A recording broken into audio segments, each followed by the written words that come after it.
नमस्कार, मैं हूं आपके साथ निशु शर्मा। शुरुआत करेंगे बुलेटिन के। भारतीय जनता पार्टी में राष्ट्रीय अध्यक्ष के चुनाव को लेकर इस वक्त बड़ी रस्साकशी की सिचुएशन बनी हुई है और एक तरफ आपको बता दें बीजेपी का संगठनात्मक चुनाव प्रक्रिया अपने अंतिम दौर में है, तो वहीं दूसरी तरफ नए राष्ट्रीय अध्यक्ष के नाम पर अब तक सहमति नहीं बन पाई है। पार्टी के आलाकमान और संघ के बीच इस मसले पर लंबे समय से पेच फंसा हुआ है।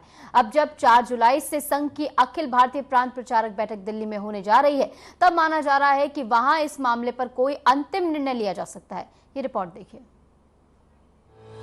बीजेपी के मौजूदा अध्यक्ष जेपी नड्डा का कार्यकाल जनवरी 2023 में ही खत्म हो चुका है, लेकिन लोकसभा चुनाव को देखते हुए पार्टी ने उनके कार्यकाल को जून 2024 तक के लिए बढ़ा दिया था। अब जब चुनाव नतीजे सामने आ चुके हैं, सरकार फिर से बन चुकी है, तो सवाल है कि पार्टी की कमान आखिर किसे सौंपी जाएगी। साल 2019 में जब लोकसभा चुनाव हुए थे, तब भी पार्टी ने संगठनात्मक चुनाव से पहले ही साफ कर दिया था कि जेपी नड्डा ही अगले अध्यक्ष होंगे। उन्हें कार्यकारी अध्यक्ष बनाया गया और फिर जनवरी 2020 में उन्हें पूर्णकालिक अध्यक्ष बना दिया गया। लेकिन इस बार ना तो कार्यकारी अध्यक्ष सामने आया और ना ही संगठनात्मक चुनाव पूरे हो पाए। संघ की ओर से इस बार साफ संकेत है कि राष्ट्र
प्रदेश अध्यक्षों का चुनाव जरूरी है।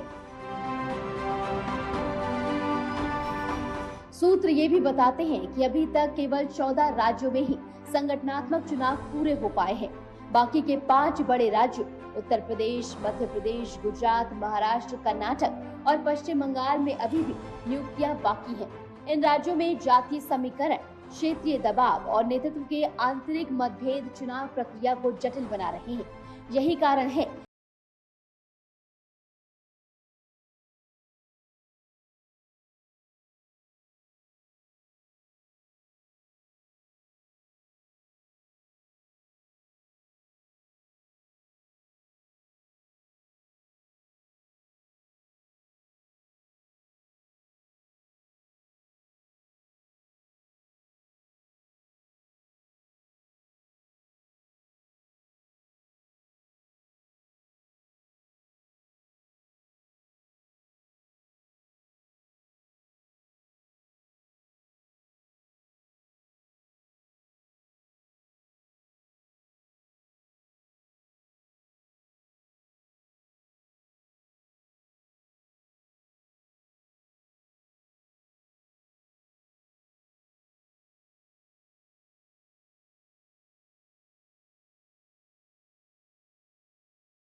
परंपरा है तो फिर एक ही नामांकन होगा। जानकार सूत्रों के अनुसार लोकसभा चुनाव में भाजपा के अकेले दम पर बहुमत से दूर रहने के पीछे ओबीसी और दलित मतदाताओं के उस वर्ग की उदासीनता को जिम्मेदार माना गया जो 2014 और 2019 के चुनाव में पार्टी के साथ थे। इससे पार्टी में ओबीसी चेहरे को राष्ट्रीय अध्यक्ष बनाने की सोच भी उभरती नजर आ रही है। कुछ दूसरे रणनीतिकारों का मत रहा है क्योंकि प्रधानमंत्री नरेंद्र मोदी खुद ओबीसी वर्ग से आते हैं, ऐसे में संगठन की कमान भी ओबीसी को देने से पार्टी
चकाचौंध के बजाय सांगठनिक अनुशासन को प्राथमिकता दे।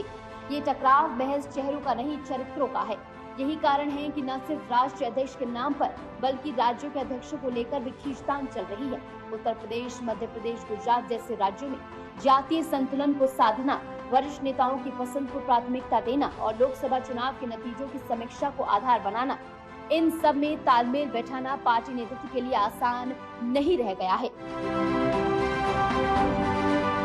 और सबसे अहम बात ये कि 2024 के चुनावों में भले पार्टी फिर से सत्ता में लौटी हो, लेकिन 63 सीटों का नुकसान और महाराष्ट्र, कर्नाटक, बंगाल जैसे राज्यों में कमजोर प्रदर्शन ने पार्टी को ये सोचने पर मजबूर कर दिया है कि क्या नेतृत्व की संरचना में बदलाव का वक्त आ चुका है।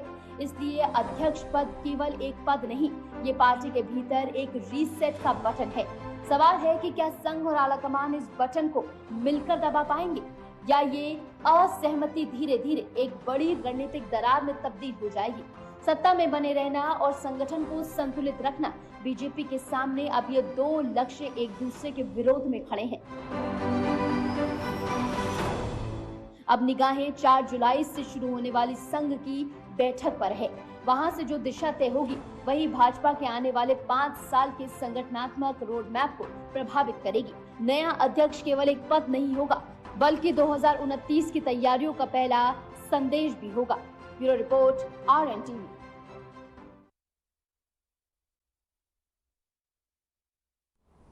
ओडिशा के पुरी में भगवान जगन्नाथ की रथ यात्रा के दौरान हुई भगदड़ की घटना के बाद ओडिशा सरकार ने कड़ी कार्रवाई करते हुए 2 अधिकारियों को निलंबित कर दिया है। मुख्यमंत्री मोहन चरण मांझी ने इस हादसे को लेकर लापरवाही बरतने वाले अधिकारियों पर सख्त कार्रवाई करते हुए पुरी के जिला कलेक्टर और पुलिस अधीक्षक यानी SP को तत्काल प्रभाव से स्थानांतरित कर दिया है।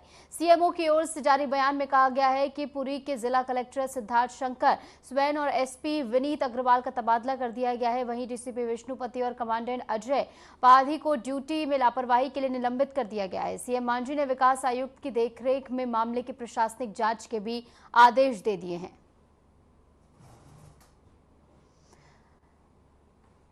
तो जगन्नाथ यात्रा के दौरान मची भगदड़ में अब तक 3 लोगों की मौत की खबर सामने आ चुकी है, जबकि 50 लोग जो हैं घायल बताए जा रहे हैं। इनमें से कई लोगों की हालत फिलहाल गंभीर बनी हुई है और CM की ओर से जांच के निर्देश जारी कर दिए गए हैं।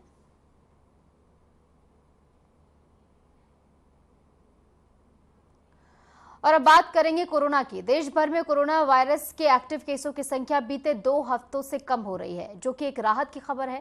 बीते 24 घंटे में सिर्फ 30 नए केस सामने आए, जबकि 252 मरीज जो हैं ठीक होकर घर पहुंचे हैं। एक्टिव केसों की संख्या घटकर 2086 पहुंच गई है। 12 जून को देश भर में 7131 एक्टिव केस थे।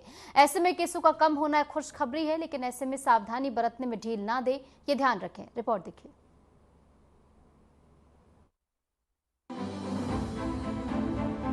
बीते 2 हफ्तों से लगातार कोरोना के मामलों में सुधार का होना, यानी हालात अब नियंत्रण में है।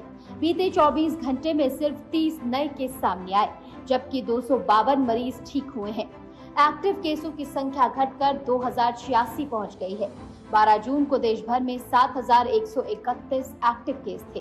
स्वास्थ्य विभाग के अनुसार कोरोना के नए वेरिएंट से जनवरी 2025 से अब तक 142 की मौत हुई है। बीते दिन 3 लोगों ने जान गंवाई है। इनमें दिल्ली के 2 और हरियाणा का 1 मरीज शामिल है। बीते 1 महीने में करीब 135 लोगों की मौत हुई है, यानी मौत का आंकड़ा बढ़ रहा है। बीते दिनों भारत में एक्टिव केस में भले ही कमी आई है, लेकिन स्वास्थ्य विशेषज्ञों का कहना है कि कोरोना को हल्के में लेने की भूल नहीं करनी चाहिए। वायरस हमेशा हमारे आसपास ही रहता है और नए म्यूटेशन या लोगों की कमजोर होती इम्यूनिटी के कारण बार बार एक्टिव हो जाता है। इस खतरे को ध्यान में रखते हुए सभी लोगों को निरंतर सावधानी बरतने की आवश्यकता है। ऐसे में कोरोना के साथ रहना ही हम सबको सीखना होगा।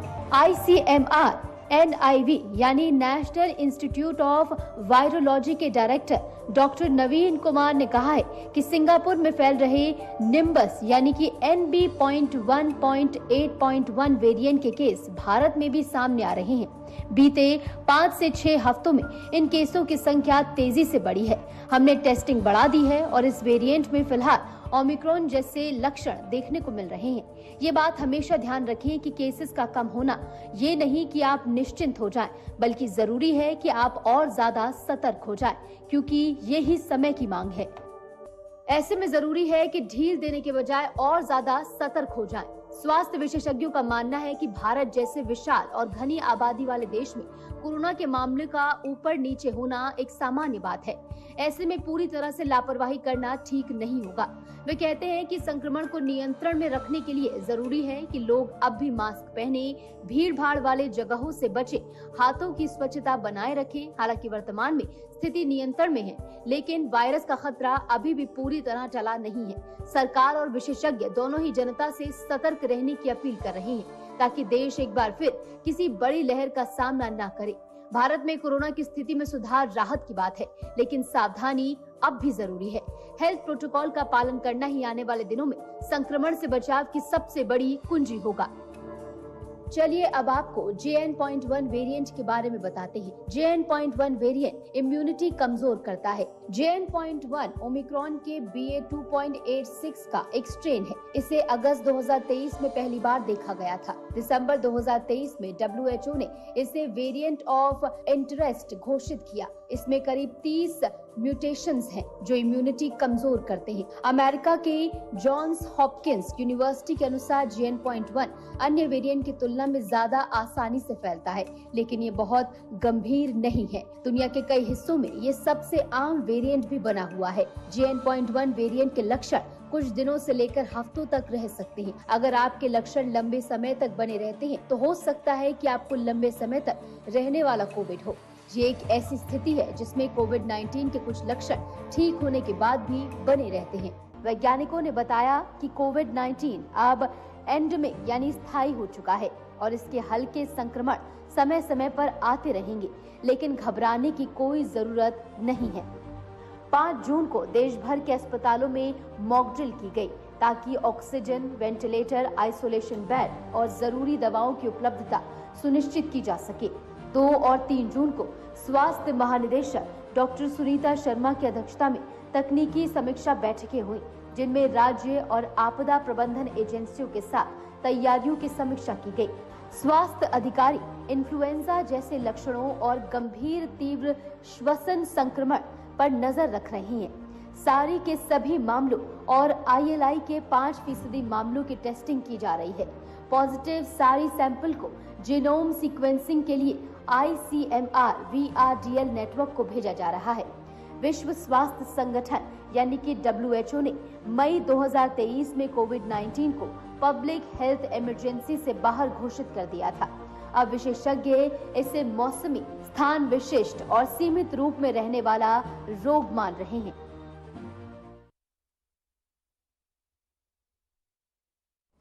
और अब बात मौसम को लेकर। देश भर में मानसून ऐसा आया है कि अपने साथ तबाही लेकर आया है। मौसम के मिजाज इस कदर बिगड़े हुए हैं कि जिस मानसून का लोग पलके बिछाकर इंतजार करते हैं वो अब आफत बनकर टूट रहा है। इसी को लेकर देखिए हमारी रिपोर्ट। बारिश की बौछारों के साथ पूरे देश में मानसून की एंट्री हो चुकी है और आने वाले दिनों तक ये रफ्तार आगे बढ़ने की संभावना है। उत्तर प्रदेश से लेकर पूर्वोत्तर तक कई राज्यों में तेज बारिश का अनुमान जताया जा रहा है और 4 जुलाई तक लगातार बनी रहेगी। राजधानी दिल्ली का न्यूनतम तापमान 26.8 डिग्री सेल्सियस रिकॉर्ड किया गया। दिल्ली में आने वाले पूरे हफ्ते हल्के से मध्यम बारिश के अनुमान है। आईएमडी ने अगले 4 दिनों में हल्की से मध्यम बारिश और गरज के साथ छींटे पड़ने का अनुमान लगाया है। हालांकि आईएमडी ने अभी तक शहर में मानसून के आगमन की आधिकारिक घोषणा नहीं की है। दिल्ली एनसीआर के कई इलाकों में शनिवार को भी अलग अलग इलाकों में बारिश हुई थी।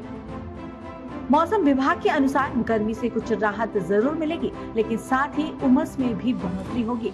बादलों की तेज गरज, चमक या अचानक बारिश का दौर भी शुरू होने की संभावना है। साथ ही आने वाले दिनों में गर्म दिन से तो राहत मिलेगी, लेकिन बाहर निकलने वालों को हल्की बारिश और हवा का इंतजार करना पड़ सकता है। पूर्व और उत्तर पूर्व भारत में मानसून ने दस्तक दे दी है। बंगाल, असम, बिहार जैसे राज्य लगातार बारिश का सामना कर रहे हैं। मध्य भारत में भी मानसून अच्छा खासा सक्रिय है, जिससे किसानों को रबी फसल के साथ बेहतर उम्मीदें हैं। पश्चिम भारत में भी समुद्र की तरफ से नमी की भरमार शुरू हो गई है, जहां कोलाबा और मुंबई के कई इलाकों में तेज बारिश होने की संभावना है। वहीं समूचे क्षेत्रों में फिलहाल बारिश का पहला दौर होगा, जो जुलाई की शुरुआत में और तेज हो सकता है। इस बारिश के साथ देश भर के किसानों को राहत मिल रही है। खासकर रबी फसलों के दौरान नमी वाले जमीन उन्हें भविष्य की तैयारों में मदद करेगी। दिल्ली के आसपास भी किसानों को अब खेतों में पानी की समस्या में कमी नहीं दिख रही है। वहीं आर्थिक तौर पर इसका असर सब जगह दिखेगा। कई राज्य के पानी आधारित सेक्टर को फायदा मिलेगा और लोकल मार्केट में कारोबार में थोड़ी रफ्तार आएगी। बारिश की दिशा में सरकार तैयारियों में जुटी है, ताकि जलभराव और ट्रैफिक जैसी परेशानियों को नियंत्रित किया जा सके। आईएमडी ने 4 जुलाई तक हिमाचल प्रदेश, उत्तराखंड और उत्तर प्रदेश में भारी बारिश की संभावना जताई है। इस दौरान पंजाब, हरियाणा, चंडीगढ़, राजस्थान के कुछ हिस्सों में भी बारिश होगी। ओडिशा, कर्नाटक, केरल और पूर्वोत्तर के राज्यों में भी अत्यधिक बारिश की संभावना है। तमिलनाडु, केरल और तटीय कर्नाटक में 40 से 50 किलोमीटर प्रति घंटे की रफ्तार से हवाएं भी चल सकती है। बारिश से जहां दिल्ली एनसीआर वालों के चेहरे खिल गए, वहीं देश के अन्य हिस्सों में लोगों को मुश्किलों का सामना करना पड़ रहा है। उत्तराखंड में बारिश के कारण जगह जगह भूस्खलन हुआ और 4 धाम यात्रा बाधित हुई। चमोली जिले में चंद्रप्रयाग और भरेन पानी के पास भूस्खलन के कारण बद्रीनाथ राष्ट्रीय राजमार्ग को बंद करना पड़ा। राजमार्ग पार्थाडीह, क्षेत्रपाल और भरेन पानी में करीब 7 घंटे तक बंद रहा और लगभग 3000 श्रद्धालु फंसे रहे। जिला प्रशासन राजमार्ग को खोलने में जुटा है। गंगोत्री हाईवे करीब 8 घंटे और यमुनोत्री हाईवे 5 घंटे बंद रहा। 2 दिन से बंद केदारनाथ यात्रा बहाल कर दी गई है। हिमाचल प्रदेश में धर्मशाला और कुल्लू जिले में भारी बारिश और बादल फटने से अचानक आई बाढ़ में मरने वालों की संख्या 7 हो गई है। सैंज घाटी में पहाड़ी नाले में बहे 3 लोगों में से एक का शव बरामद किया गया है। साथ ही एक छोटी बच्ची और इसके पिता और बुआ का भी अभी तक पता नहीं चल सका। धर्मशाला जिले में एक बिजली परियोजना पर काम करने वाले 8 लोग नदी में बह गए, जिसमें 6 लोगों के शव मिल गए, जबकि 2 की तलाश अभी जारी है। मौसम विभाग के अनुसार पूर्वी और मध्य भारत की बात करें तो 28 जून से 4 जुलाई के दौरान मध्य प्रदेश, छत्तीसगढ़, झारखंड और ओडिशा में अलग अलग स्थानों पर भारी वर्षा होने की संभावना है। 1 और 2 जुलाई को विदर्भ, 28 जून और 30 जून से 2 जुलाई के दौरान उप हिमालयी, पश्चिमी बंगाल और सिक्किम, 28 जून से 1 जुलाई के दौरान पश्चिम बंगाल में गंगा का मैदान और 29 जून से 4 जुलाई के दौरान बिहार में भारी बारिश की उम्मीद है। इसके अलावा 28 जून, 1 और 2 जुलाई को पश्चिम मध्य प्रदेश में बहुत भारी वर्षा और 1 और 2 जुलाई को छत्तीसगढ़ में भी जमकर बादल बरसने वाले हैं। Bureau report, Aryan TV. Uttar Pradesh में समाजवादी पार्टी ने अभी से मिशन 2027 की तैयारियां तेज कर दी है। सपा की नजर प्रदेश की उन सीटों पर है जिन पर पार्टी की पकड़ कमजोर है। सपा ऐसी एक एक सीट पर पार्टी के संगठन और उन तमाम वजहों की समीक्षा करने में जुटी है जो हार का कारण बन सकते हैं। इन सभी सीटों के लिए पर्यवेक्षकों की नियुक्ति की गई है जो चुनाव की तैयारियों को लेकर समीक्षा करेंगे, जिसके बाद अपनी रिपोर्ट पार्टी अध्यक्ष अखिलेश यादव को देंगे। पार्टी में सुधार की कवायद इसके जरिए शुरू हुई थी जब 3 विधायकों के निष्कासन हुए थे, लेकिन अब देखना होगा कैसे समाजवादी पार्टी अपने आप को मजबूत करती है जमीनी स्तर पर।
शुरू हो ही गई थी, जहां समाजवादी पार्टी ने गोसाईगंज से विधायक अभय सिंह, गौरीगंज से विधायक राकेश प्रताप सिंह और ऊंचाहार सीट से विधायक मनोज कुमार पांडे को पार्टी से निष्कासित कर दिया है। इन तीनों विधायकों को बाहर का रास्ता दिखाते हुए पार्टी की ओर से साफ कर दिया गया कि पार्टी की मूल विचारधारा के साथ समझौता करने वालों के खिलाफ सख्त कार्रवाई की जाएगी। पार्टी ने इन्हें सुधरने का भी मौका दिया, लेकिन जब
2027 में सत्ता की राह खुल सकती है। रिपोर्ट्स बताती हैं कि कई जगहों पर पार्टी पुराने चेहरों को बदलने के लिए भी सोच रही है। परफॉर्मेंस बेस्ड टिकट की चर्चा है, यानी सिर्फ वफादारी नहीं, अब जीतने की क्षमता तय करेगी कि कैसे और किसे टिकट दिया जाए। लोकल नेताओं से बातचीत में भी साफ है कि समाजवादी पार्टी के इस बदले हुए रुख को जमीनी कार्यकर्ता भी गंभीरता से ले रहे हैं। कई जिलों में कार्यकर्ता खुद नए तरीके से मोर्चा संभालने को तैयार है। तो क्या समाजवादी पार्टी की 108 सीटों की तैयारी अखिलेश यादव के लिए 2027 का रास्ता आसान बनाएगी? क्या जमीनी मेहनत और पीडीए की ये नई रणनीति पुराने गणित को हिला पाएगी? अब ये सब आने वाला वक्त बताएगा, लेकिन एक बात साफ है कि समाजवादी पार्टी अब कोई चांस नहीं लेना चाहती। Bureau report, Aryan TV. और फिलहाल के लिए हमारे इस खास बुलेटिन में इतना ही। नमस्कार।